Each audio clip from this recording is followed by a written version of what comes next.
Marcus Sterling adjusted his Italian silk tie as his private jet touched down at the familiar airport.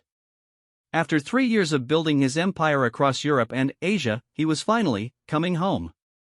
The 35-year-old billionaire had left as a struggling entrepreneur with big dreams.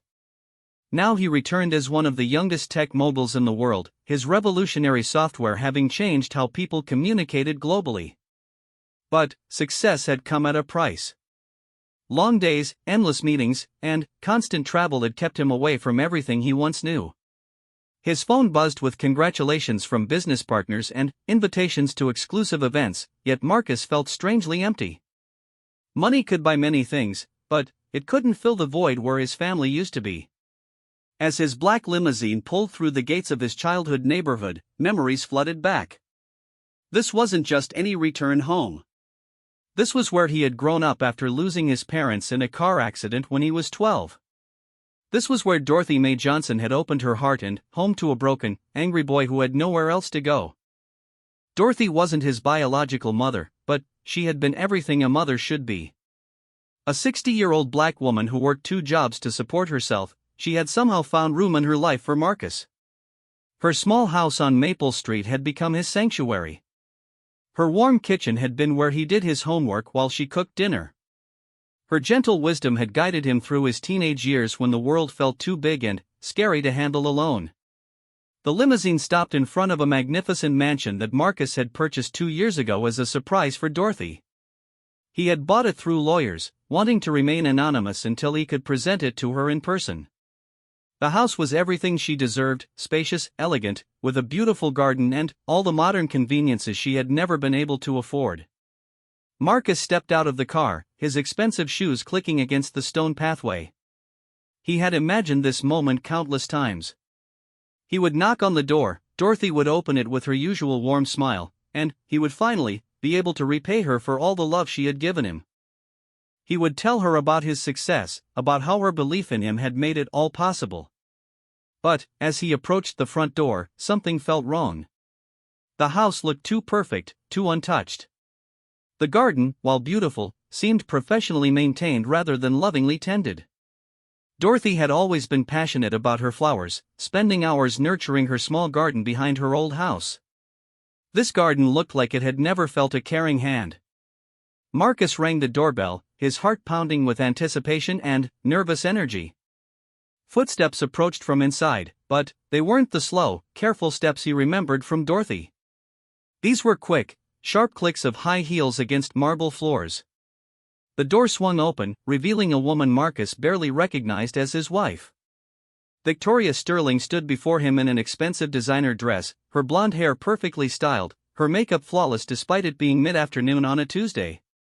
She looked like she had stepped out of a fashion magazine, but her expression was cold and unwelcoming. "Marcus," she said flatly, not moving to embrace him or even smile. "You're early."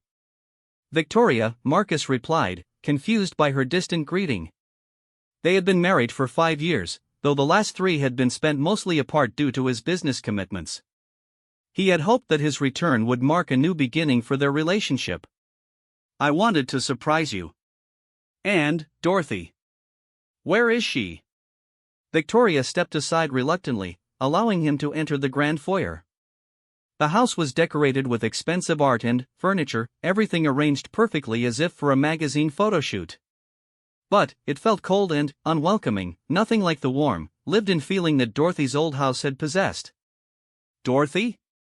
Victoria repeated, her voice carrying a strange tone that Marcus couldn't quite identify. "Oh, she's around somewhere. Probably in the kitchen area." Marcus frowned. Something in Victoria's manner made him uncomfortable. During their phone calls over the past 2 years, Victoria had always been vague when he asked about Dorothy. She would say things like she's fine or she's adjusting well, but never provided details. Marcus had attributed this to Victoria never being particularly close to Dorothy, but now he sensed something more troubling. "I'd like to see her," Marcus said, starting toward what he assumed was the kitchen area. "I have so much to tell her about the business, about everything that's happened." "Wait," Victoria called out, her voice sharp. "Maybe you should freshen up first. You've had a long flight." We can catch up, and then, later. No, Marcus interrupted, something in his wife's behavior setting off alarm bells. I want to see Dorothy now. I've been away too long. He walked through the house, noting how every surface gleamed with expensive polish, how every room looked like a showpiece rather than a home. As he approached the back of the house, he began to hear sounds from the kitchen, the clatter of dishes, running water, and humming. The humming was familiar, an old spiritual that Dorothy used to sing while she cooked. Marcus smiled for the first time since arriving, his heart warming at the familiar sound. But, as he rounded the corner into the kitchen, his smile died on his lips. Dorothy was there, but she wasn't the woman he expected to find. Instead of being the lady of the house, enjoying the comfortable retirement he had planned for her, she was standing at the sink washing dishes. She wore a simple housekeeping uniform, her hair covered with a plain scarf, her hands red and wrinkled from hot water and cleaning chemicals. For a moment, Marcus couldn't process what he was seeing. This was supposed to be Dorothy's house, her reward for all the years of sacrifice and love she had given him. But she looked like hired help. Dorothy, he said softly, his voice barely a whisper. She turned around, and, when she saw him, her face lit up with the same warm, loving smile he remembered from his childhood. But there were new lines around her eyes, a tiredness in her shoulders that hadn't been there before. She was now 73 years old, and the years had been harder on her than Marcus had imagined. Marcus, she exclaimed, dropping the dish towel and rushing toward him with arms outstretched. My boy. You're home. She wrapped him in a fierce hug, and Marcus felt like a child again, safe in the arms of the only mother he had really known. But, even as he hugged her back, his mind was racing with questions. Why was she washing dishes in her own kitchen? Why was she dressed like a servant in her own home? I've missed you so much, Dorothy said, pulling back to look at him with tears in her eyes. You look so handsome, so successful. I'm so proud of you, baby. Dorothy, Marcus began, but he was interrupted by Victoria's voice from behind him. Dorothy, you shouldn't be bothering Mr. Sterling when he's just arrived home, Victoria said coldly. He's had a long trip and needs to rest. Please finish cleaning the kitchen and then you can go to your room. Marcus spun around, staring at his wife in disbelief. Her room? Victoria, what are you talking about? This is Dorothy's house. I bought it for her. Victoria's perfectly composed mask slipped for just a moment, revealing something ugly underneath. Oh Marcus, you're so naive about these things. Dorothy is much happier with a structured arrangement. She has a nice room in the service quarters, regular meals, and meaningful work to keep her busy. It's really the best situation for someone of her background. The way Victoria said background made Marcus's blood run cold. There was something dismissive and cruel in her tone, something that suggested she looked down on Dorothy not just as a person, but for reasons that made Marcus sick to even consider. Service quarters? Marcus repeated, his voice rising.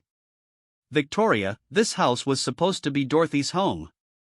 I bought it for her to live in, to enjoy her retirement in comfort.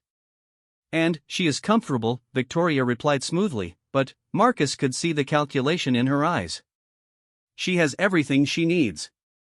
A roof over her head, food, medical care. Really, Marcus, you're being emotional about this. I've managed everything very efficiently while you were away building your empire. Marcus looked between his wife and Dorothy, seeing the situation with new eyes. Dorothy stood quietly, her head slightly bowed, her hands clasped in front of her. She wasn't acting like a woman in her own home. She was acting like a servant who had been caught in a place she didn't belong. Dorothy, Marcus said gently, tell me the truth. How have you been living here? Dorothy glanced nervously at Victoria before looking back at Marcus. I'm fine, baby. Mrs. Sterling has been kind to let me stay. Kind to let you stay? Marcus exploded. Dorothy, this is your house. I bought it for you. Marcus, please lower your voice, Victoria said sharply. You're upsetting Dorothy. And you don't understand how things work. I've been managing this household while you've been playing businessman around the world. Dorothy needed structure, guidance. Left to her own devices, she would have been overwhelmed by a house this size. Something in Victoria's tone, the condescending way she spoke about Dorothy, made Marcus see his wife clearly for perhaps the first time. This woman he had married, this beautiful, sophisticated woman from his social circle, had revealed something about her character that made him feel physically ill. "Get out," Marcus said quietly. "What?" Victoria blinked, clearly not expecting this response. "Get out of this kitchen. Leave us alone." Marcus's voice was controlled, but there was steel underneath that made Victoria take a step backward. "Marcus, you're being ridiculous. We need to talk about get out." Marcus roared, and Victoria hurried from the room, her high heels clicking rapidly against the floor. When they were alone, Marcus turned back to Dorothy, who was watching him with worried eyes. "Dorothy, please. Tell me what's really been happening here. How long have you been working as a servant in your own home?" Dorothy sank into one of the kitchen chairs, suddenly, looking every one of her 73 years. "Oh Marcus," she said softly, "I didn't want to worry you. You were so busy, so successful. I didn't want to be a burden." "A burden?" Marcus knelt beside her chair, taking her work-worn hands in his. "Dorothy, you could never be a burden. You're the reason I am who I am today. Without you, I would have been lost. Tell me everything. Please." And, slowly, with tears rolling down her cheeks, Dorothy began to tell him the truth about what his homecoming had really brought him back to discover. Dorothy's voice shook as she began to share the truth that she had kept hidden for 2 long years. Marcus listened in growing horror as the woman who had raised him revealed the reality of what had happened after he left for his business ventures abroad. "When the lawyers first came to tell me about the house," Dorothy began, her weathered hands trembling slightly, "I couldn't believe it. I thought there had been some mistake. A house like this, for someone like me? But they had all the papers, said it was a gift from an anonymous benefactor who wanted to thank me for my service to the community." Marcus felt a pang of regret. He had wanted the gift to be a surprise, to remain anonymous until he could reveal himself as the benefactor in person. Now he realized how his good intentions had created a situation that Victoria could manipulate. "I moved in 6 months after you left for Europe," Dorothy continued. "It was like a dream come true. I had my own beautiful bedroom, a bathroom bigger than my old kitchen, and that garden, oh Marcus, that garden was going to be my pride and joy." Her eyes grew distant as she remembered those first few weeks in the mansion. "I spent my days exploring every room, planning how I would use the space. I thought maybe I could have some of the neighborhood children over, teach them to bake like I taught you. Maybe start a little community garden. I had so many plans. What happened?" Marcus asked gently, though he was beginning to piece together the story from Dorothy's tone and his observations of Victoria's behavior. "Your wife came to visit about 2 months after I moved in. She was so beautiful, so elegant.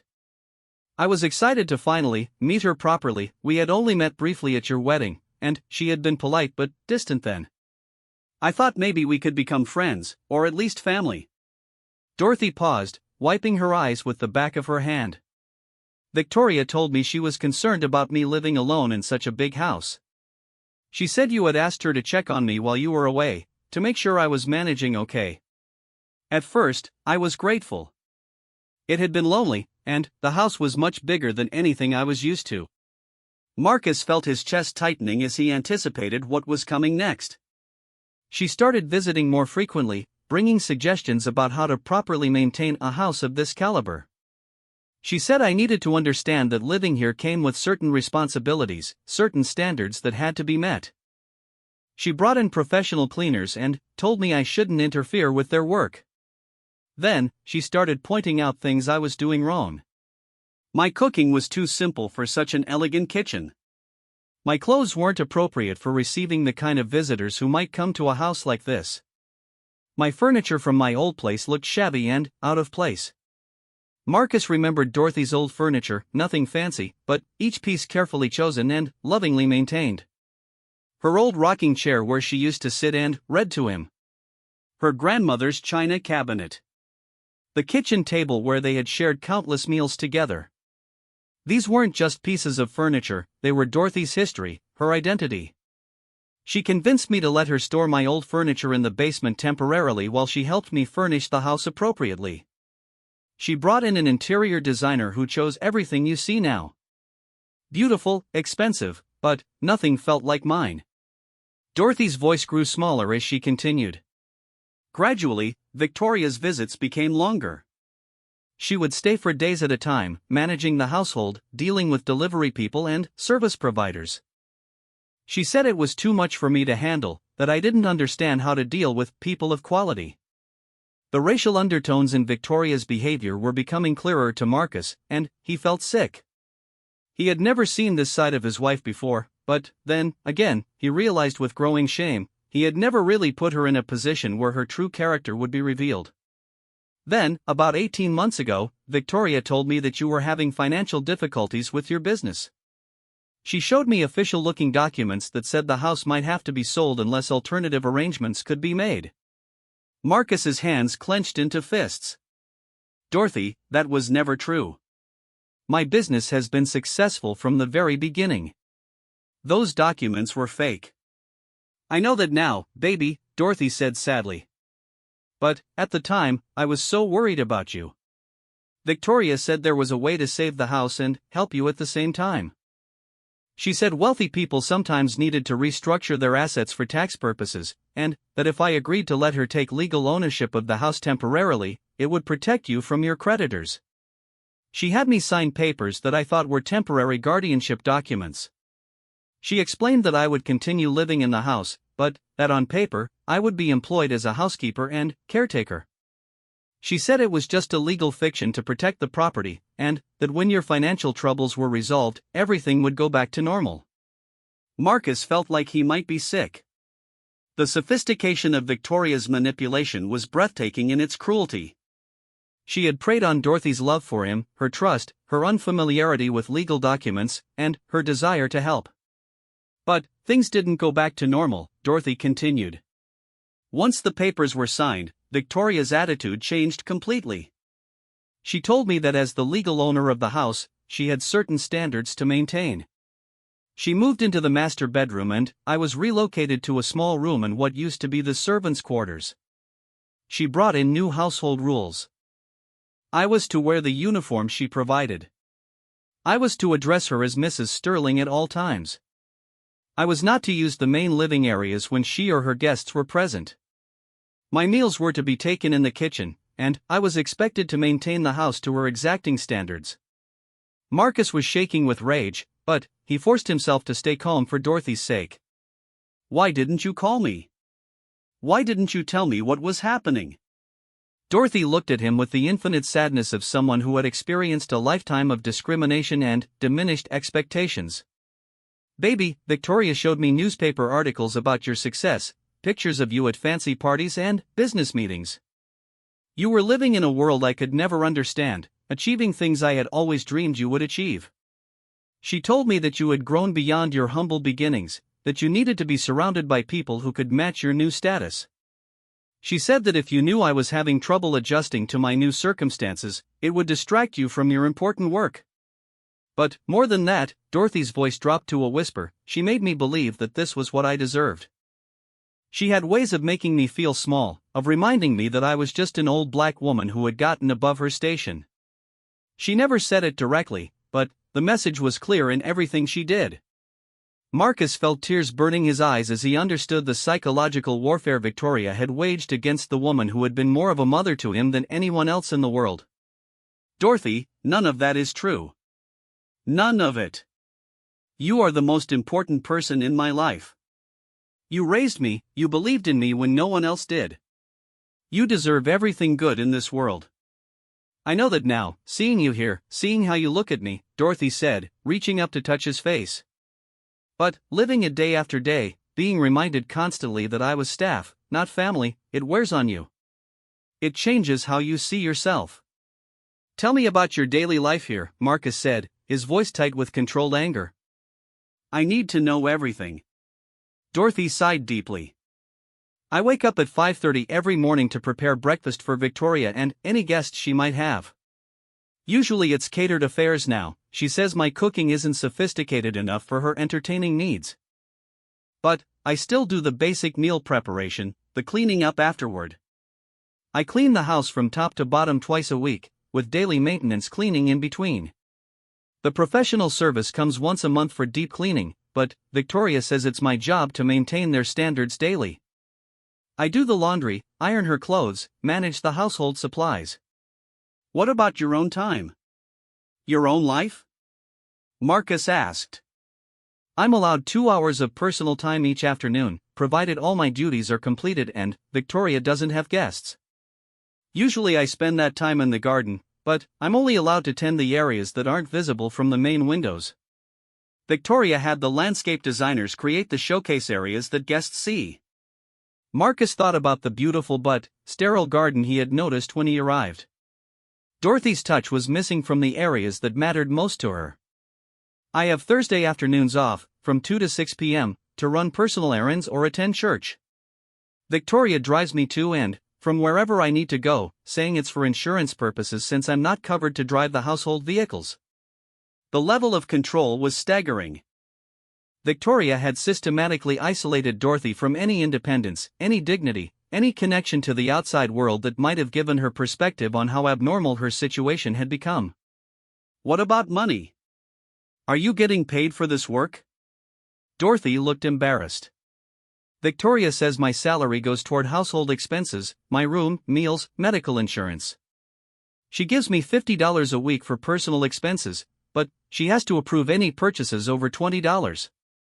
Marcus's hands were shaking now. $50 a week for the woman who had worked 2 jobs to keep him fed and housed during his teenage years. $50 a week for the woman he had intended to live in luxury for the rest of her life. Dorothy, do you understand that this house legally belongs to you? Whatever papers Victoria had you sign, they don't change the fact that I purchased this house in your name. You own this property. Dorothy looked confused and frightened. But the papers she showed me said the papers were fake, or at best, they were documents that she had no legal right to present to you. Tomorrow morning, I'm calling my lawyers and we're going to straighten this out. But tonight, you're going to sleep in the master bedroom where you belong. Oh no, Marcus, Dorothy said quickly, fear evident in her voice. Victoria wouldn't like that.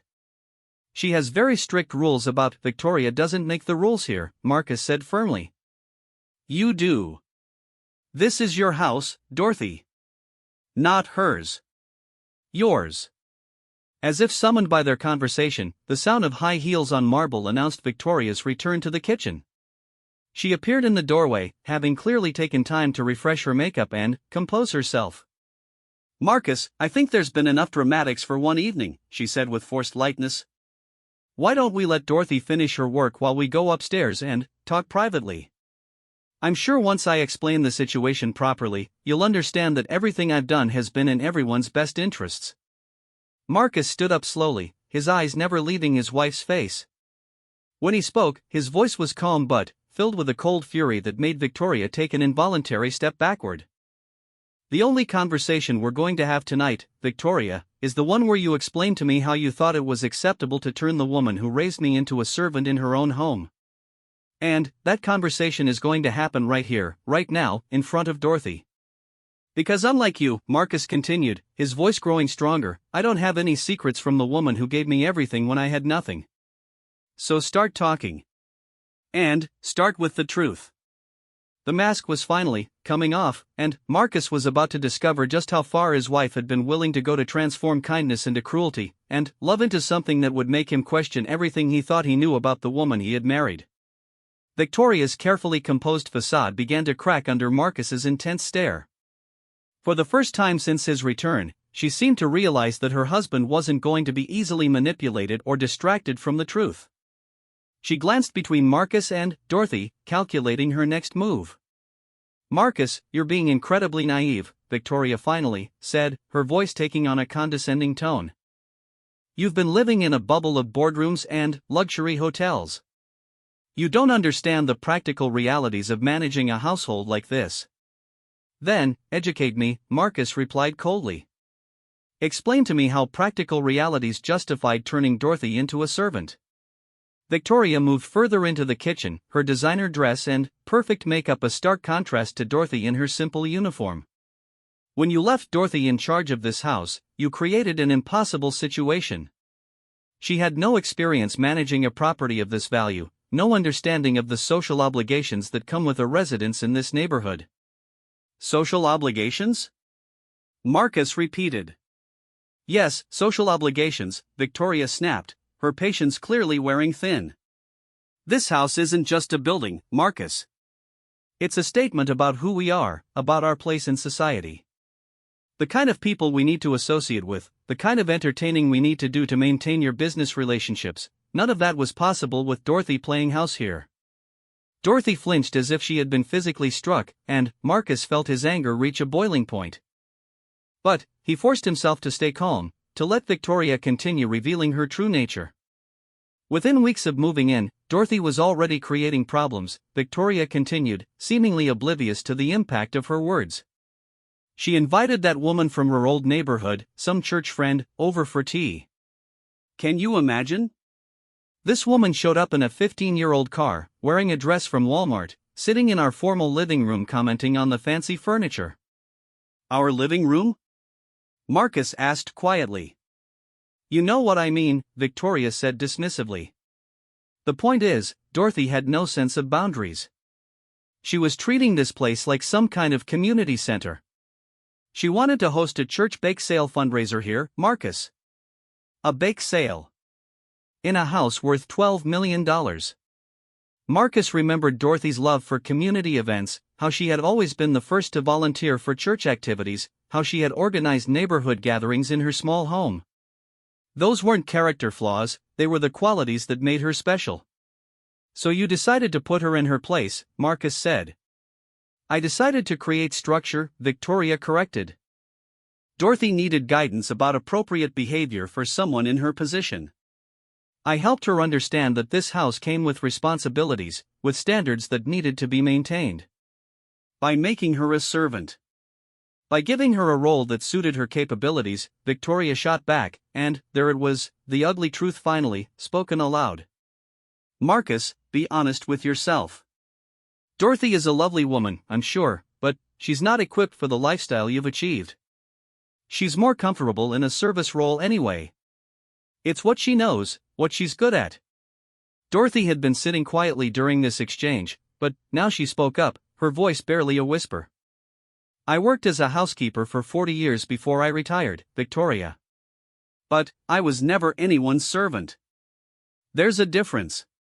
Victoria whirled around to face Dorothy, her mask slipping completely. Well, maybe if you had known your place from the beginning, we wouldn't have had these problems. Maybe if you hadn't gotten ideas above your station, thinking you could just waltz into a house like this and play lady of the manor enough. Marcus's voice exploded through the kitchen with such force that both women jumped. That's enough, Victoria. I've heard all I need to hear. Victoria seemed to realize she had gone too far. She took a deep breath and tried to regain her composure. Marcus, I know this sounds harsh, but someone had to make the difficult decisions while you were building your empire. Dorothy was in over her head. I was trying to help her. Help her? Marcus laughed bitterly. You were helping her by stealing her home? By forging documents to make her sign away her rights? By isolating her from her friends and treating her like property? I never stop lying, Marcus interrupted. Dorothy told me about the fake financial documents you showed her. About how you convinced her that signing ownership over to you would somehow help me. About how you moved her into the servants' quarters of her own home. Victoria's eyes darted around the room like a trapped animal. You don't understand the legal complexities involved. I was protecting our assets, protecting you from potential liability issues. What liability issues? What are you talking about? Victoria hesitated, and Marcus could see her mind working, trying to construct a believable excuse. If something happened to Dorothy while she was living here alone, if she fell, if she had a medical emergency, you could have been held responsible. By restructuring the arrangement, by having proper oversight, by having oversight? Marcus's voice was dangerously quiet. Is that what you call monitoring her mail? Controlling her money? Deciding who she can see and when she can leave the house? Dorothy looked up in surprise. How did you know about? Because I know Victoria, Marcus said, his eyes never leaving his wife's face. I'm beginning to understand exactly who I married. Tell me, Victoria, what did you do with Dorothy's friends from church? The ones who stopped coming to visit? Victoria's silence was answer enough, but Marcus pressed on. Did you tell them Dorothy was too busy? Too tired? That she preferred not to have visitors? How did you isolate her from everyone who cared about her? I was protecting the household's privacy, Victoria said defensively. Dorothy's social circle wasn't appropriate for what? For a black woman living in a white neighborhood? Is that what you mean? The accusation hung in the air like a physical presence. Victoria's face went pale, then flushed red. How dare you suggest that then, tell me I'm wrong, Marcus challenged. Tell me that Dorothy's race had nothing to do with how you treated her. Tell me that you would have done the same thing if she had been a white woman. Victoria opened and closed her mouth several times, but no words came out. Her silence was more damning than any confession could have been. Oh my God, Marcus said quietly, the full scope of his wife's cruelty finally becoming clear. You didn't just see an opportunity to steal a house. You saw a chance to put an elderly black woman in her place. You enjoyed it, didn't you? You enjoyed having power over her. That's not, Victoria started, but her voice cracked. You enjoyed making her call you Mrs. Sterling while you called her by her first name.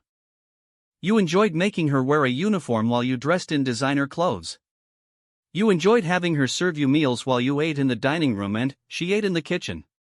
With each accusation, Victoria seemed to shrink smaller, but Marcus wasn't finished.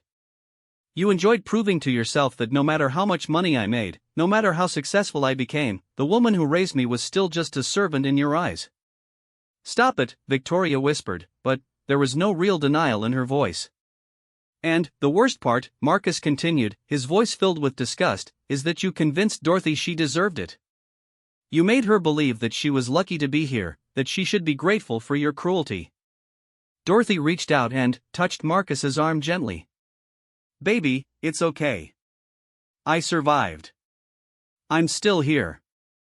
Marcus turned to look at the woman who had raised him, seeing clearly for the first time how much the past 2 years had cost her. The confident, vibrant woman who had worked 2 jobs and still found energy to help him with homework was still there, but she had been diminished, made smaller by constant psychological warfare. No, Dorothy, it's not okay. None of this is okay.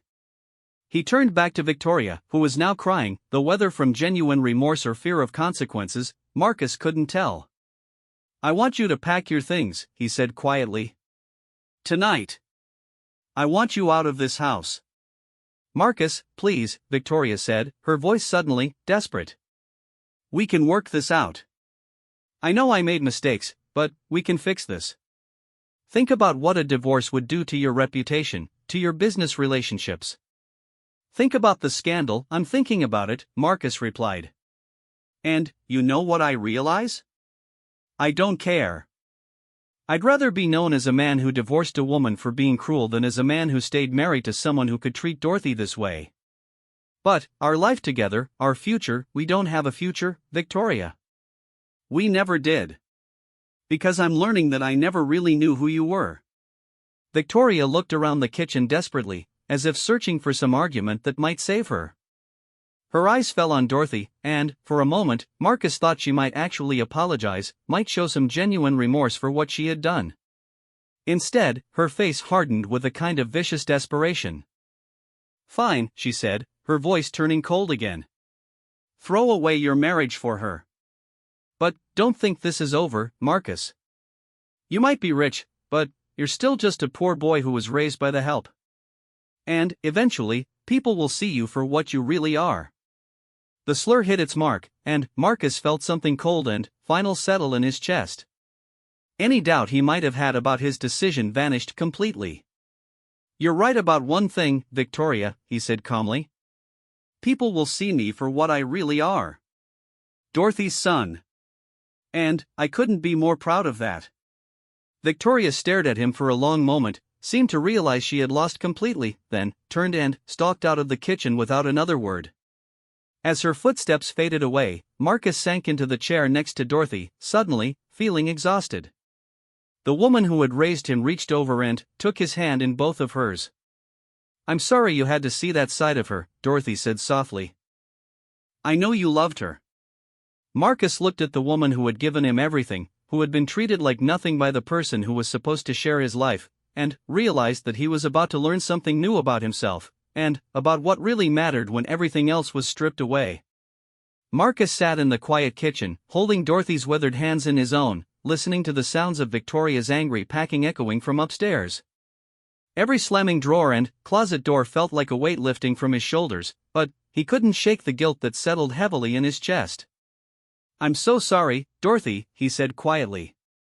I did this to you. I bought you this house and then left you vulnerable to someone like Victoria. I should have been here. I should have protected you. Dorothy squeezed his hands gently. Baby, you couldn't have known.